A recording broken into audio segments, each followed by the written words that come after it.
მოგესალმებით, მადლობა რომ გვისმენთ მთელ საქართველოში და გვიყურებთ პლატფორმებზე იმედი.gr, MyVideo.gr, ასევე მაგთის IP ტელევიზიით 53 არხზე, რადიო იმედის Facebook გვერდზე, ასევე YouTube არხზე და ტელეკომპანია იმედის YouTube არხზე, რომელსაც მილიონზე მეტი გამომწერი ყავს. შემოდგომის დადგომასთან ერთად ვირუსული ინფექციების რიცხვი მატულობს, რაც განსაკუთრებით მგრძნობიარე ჯგუფებზე, ბავშვებზე აისახება. ბაღებსა და სკოლებში ახალი სასწავლო წლის დაწყებას, თან სდევს სხვადასხვა რესპირატორული დაავადების გავრცელება, მშობლების მთავარი საზრუნავი კი ამ დროს არის როგორ დავიცვათ შვილები ხშირი კაციებისა და ართულებებისგან. ამ თემებზე ვსაუბრობთ და ჩვენი დღევანდელი სტუმარი გახლავთ იაშვილის სახელობის ბავშვთა ცენტრალური საავადმყოფოს სამედიცინო დირექტორი ივანე ჩხაიძე. მოგესალმებით ბატონო ივანე, მადლობა გადაცემაში სტუმარისთვის. ამ დროს ალბათ ყველაზე მეტად ფიქრობთ იმაზე, როგორ შეიძლება ერთგვარი პრევენცია გავაკეთოთ იმ საკითხების, იმ პრობლემების, რომელიც თავს იჩენს ხოლმე. მოდით დავიწყოთ მთავარი სათქმელით, რომელი ვირუსული ინფექციებია ყველაზე გავრცელებული შემოდგომის პერიოდში ბავშვებში და რა უნდა გავითვალისწინოთ ყველაზე უფრო მეტად ამ დროს. კალენდარული შემოდგომა საქართველოში ცოტათი განსხვავდება იმ შემოდგომისაგან, რასაც ჩვენ ვირუსების მატებას უკავშირებთ. ამის მიზეზი ძალიან მარტივია, ამინდი. სექტემბერი ისევ ზაფხულის გაგრძელება, ასე რომ მოლოდინი იმისა, რომ ჩვენ უახლოეს პერიოდში, უახლოეს დღეებში ან კვირეებში გვექნება რაღაც რადიკალური ცვლილება ვირუსების თვალსაზრისით არ აგვაქვს, მაგრამ ფაქტი ისაა, რომ შემოდგომის ბოლო რეალურად განიხილება როგორც მწვავე რესპირაციული ვირუსული ინფექციების მატების პერიოდის დასაწყისი.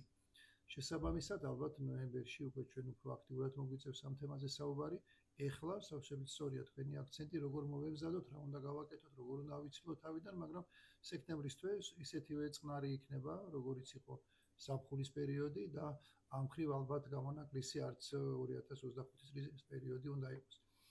რას ველოდებით და რა გვაქვს იმ პრაქტიკიდან გამომდინარე, იმ სტატისტიკიდან გამომდინარე, რაც საქართველოში დაგროვდა ბოლო წლების განმავლობაში. ამას ძალიან გვეხმარება დაავადებათა კონტროლის ეროვნული ცენტრი, რომლის ლაბორატორია არის ალბათ ერთ-ერთი ყველაზე მნიშვნელოვანი ინფორმაციის წყარო ამ შემთხვევებში და როგორც წესი ჩვენ აქცენტს ვაკეთებთ ყველაზე მთავარ ვირუსზე, ეს არის გრიპის ვირუსი.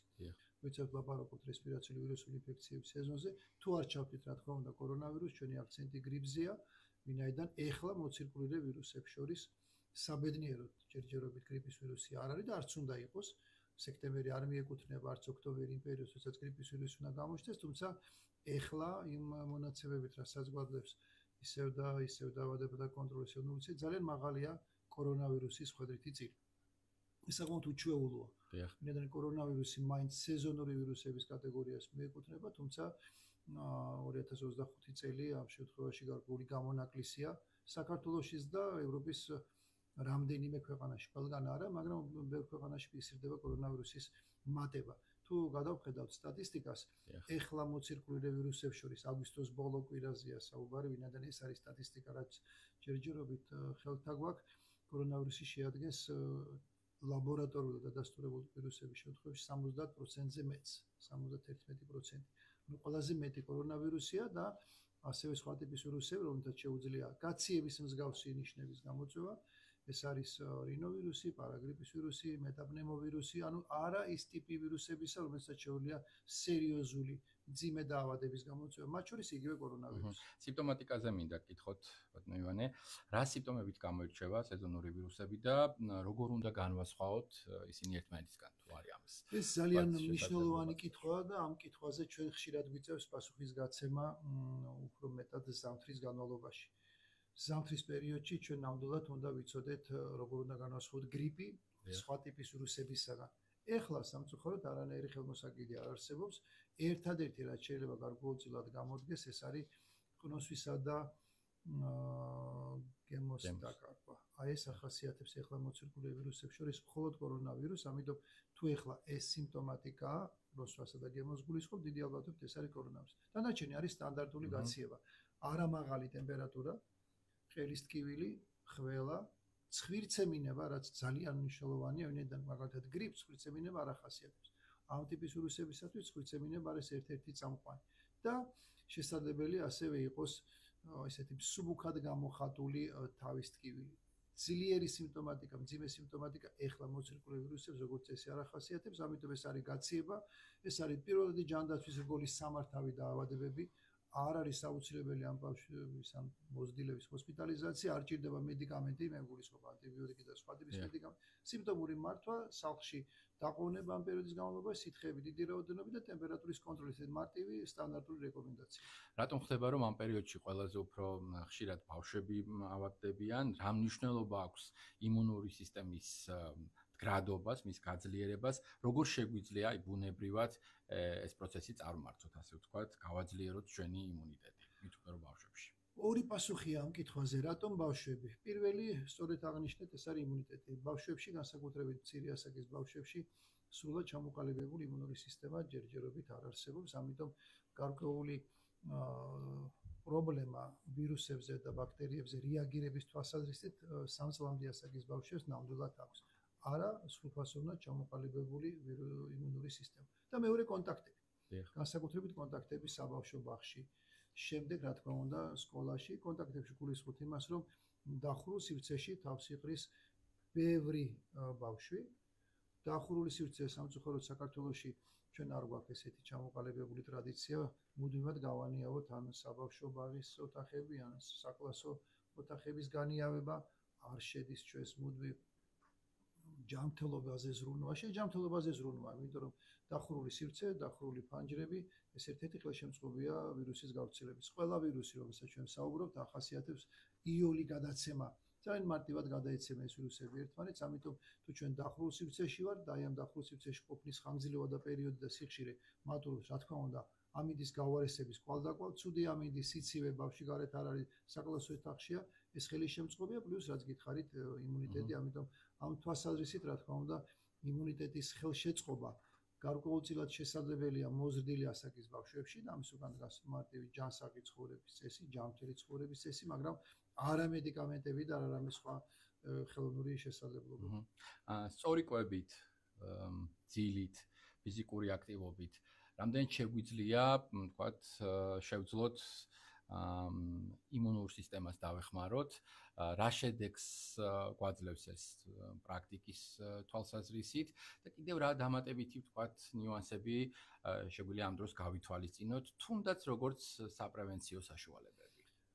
აქ ერთ-ერთი ყველაზე მთავარი არის სწორედ ის სამი ფაქტორი, რა თქვენ დაასახელეთ, სწორი კვება, ძილი და ფიზიკური აქტიურობა. თუ ჩვენ ეს ყველაფერი გვაქვს მოწესრიგებული, მაშინ ჩათვალეთ, რომ იმუნური სისტემაც არის ძლიერი. ეს არ არის უბრალოდ მოწოდება ჯანსაღი ცხოვრების წესისკენ, ეს არის რეალურად ფაქტებზე დაფუძნებული მონაცემები, ვინაიდან ყველა ის ვიტამინი, რომელსაც ჩვენ ვიღებთ, ყველა ვიტამინს აქვს შესაძლებლობა გარკვეულწილად გააძლიეროს იმუნური სისტემა. მაგალითად, ვიტამინი A, ვიტამინი B, C ვიტამინი, D ვიტამინი, ყველა ვიტამინის უკან დგას იმუნური სისტემის გაძლიერების შესაძლებლობა.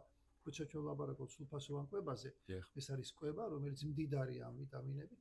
ეს არის პირველ რიგში ხილი და ბოსტნეული, ეს არის ბურღულეული, ეს არის ხორცი, ეს არის ის პროდუქტები, რომელიც ხელს უწყობს ამ მხრივ იმუნიტეტის გაძლიერებას. ყველაზე ნაკლებად ეს ეხება კბილეულს, ყველაზე ნაკლებად ეს ეხება სწრაფად მომზადებულ ეგრეთ წოდებულ fast foods. ეს პროდუქტები პირიქით არანაირად ხელს არ უწყობენ იმუნიტეტის გაძლიერებას, პირიქით მათ უკან ძალიან ბევრი გვერდით მოვლენა. ამიტომ სწორი კვება არის ერთ-ერთი მთავარი პირობა იმისათვის, რომ ჩვენი იმუნიტეტი გქონდეს მყარი და ძლიერი. და მეორე რაც შეიძლება ხაზი გაესვას, რისი პრობლემაც განსაკუთრებით პანდემიის განმავლობაში გქონდა, ეს არის ნაკლები ფიზიკური აქტიურობა. აი ეს ლოზუნგები, სლოგანები, რაც ჩვენ მაშინ დარჩი სახლში, შეზღუდვა ფიზიკური აქტიურობა, ქუჩაში გავსაგან სამწუხაროდ განსაკუთრებით გაგრძელდა შემდეგაც და პლუს ამას დავუმატეთ ამ ეპოქისთვის შესაბამისი გაჯეტების გამოყენების მაღალი პროცენტი. როდესაც ბავშვი სახლში ზის, კომპიუტერი, ნოუთბუქი, ტელეფონში არის საათების განმავლობაში და არჩება დრო სირბილისთვის, თამაშისთვის, გართობისთვის, სპორტისთვის, ნიშნავს მისი იმუნური სისტემაც ამ შემთხვევაში რა თქმა უნდა არ იქნება ისეთი ძლიერი როგორც სხვა ფიზიკური აქტიურობის შემთხვევაში. რადგან ვიტამინებზე ვისაუბრეთ, მოდით ვთქვათ დანამატებზეც, რომლებიც ამ პერიოდში რეკომენდირებულია ბავშვებისთვის, რა ტიპის, რა სახის დანამატებზე შეიძლება გავაკეთოთ აქცენტი. ამაზე მარტივი პასუხი მაქვს, არ არსებობს არც ერთი დანამატი.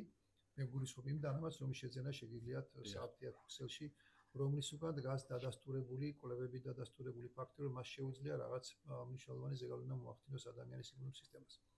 ამიტომ ჩვენი აქცენტი არის არა მედიკამენტური კორექცია. დიახ. ეს კითხვა ძალიან ხშირად ისმის მშობლებისგან, ხომ არ მირჩევთ რაიმე მედიკამენტს, რომელიც იმუნიტეტს გამიძლიერებს.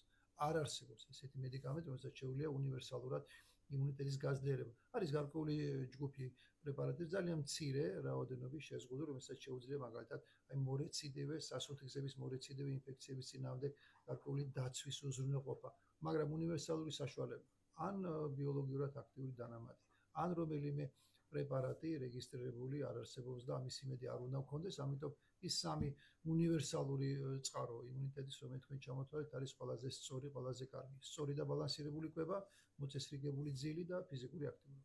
რა უნდა გააკეთონ მშობლებმა, როდესაც ბავშვი უკვე გაცივდა, როგორ მართოთ მარტივი ვირუსული ინფექცია სახლში და როდის ხდება უკვე, თქვათ, ექიმთან, სპეციალისტთან მიმართვა? ეს ალბათ არის ერთ-ერთი მთავარი კითხვა და რაც ალბათ მნიშვნელოვანია პრაქტიკული.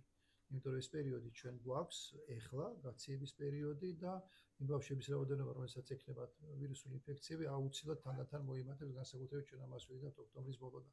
ამიტომ ეს რეკომენდაციები მართლაც უნივერსალურია, ასაკ დამოკიდებული არ არის, ეხება ყველა ბავშვს.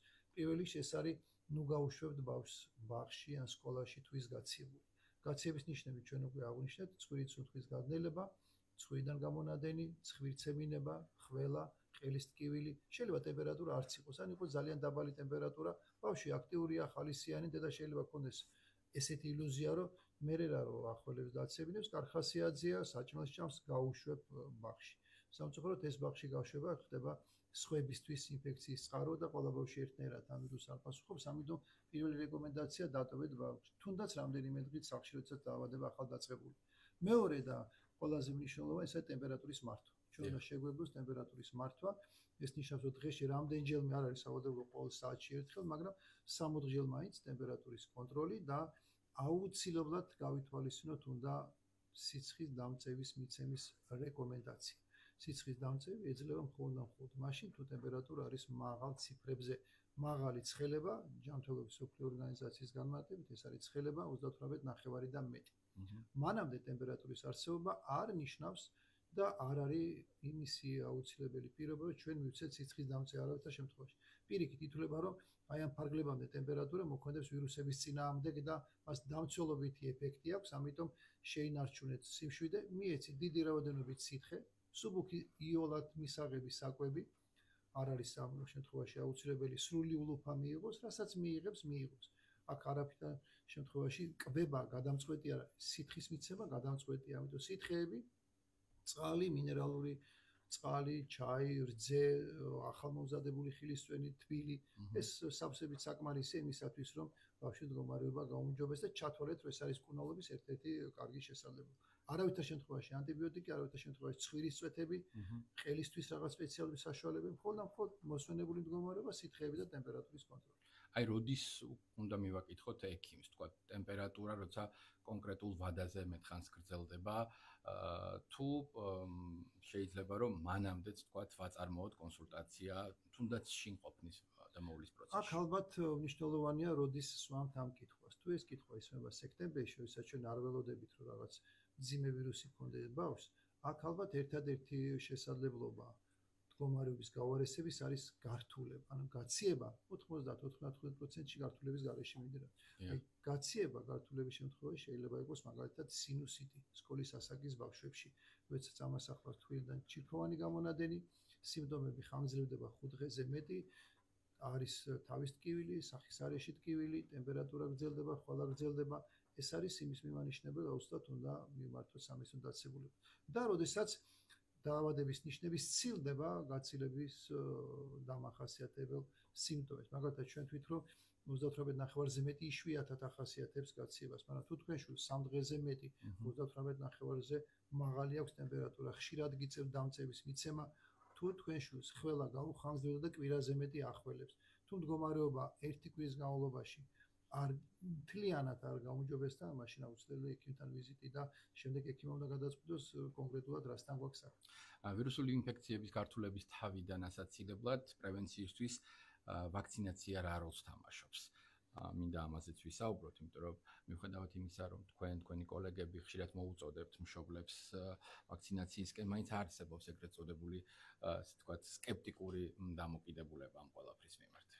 სამწუხაროდ ეს ჩვენი რეალობაა და ამ ადამიანების რაოდენობა არც უზე მცირეა და ყველაზე თუდი ისაა, რომ კორონავირუსის პანდემიის შემდეგ, თუმცა პანდემიის პერიოდში მოსახლეობის საკმაოდ დიდ ნაწილს ჰქონდა ესეთი ანტივაქსერული დამოკიდებულება, ეს გადაიზარდა არა მხოლოდ ესეთ დამოკიდებულებად კორონავირუსის საწინააღმდეგო ვაქცინების, არამედ ეგრეთ წოდებული კალენდარული ვაქცინების წინააღმდეგაც, რამაც შეამცირა იმ ბავშვების რაოდენობა, რომელსაც ვაქცინაცია ჰქონდა ჩატარებული და ჩვენთვის ეს ძალიან დიდი პრობლემაა.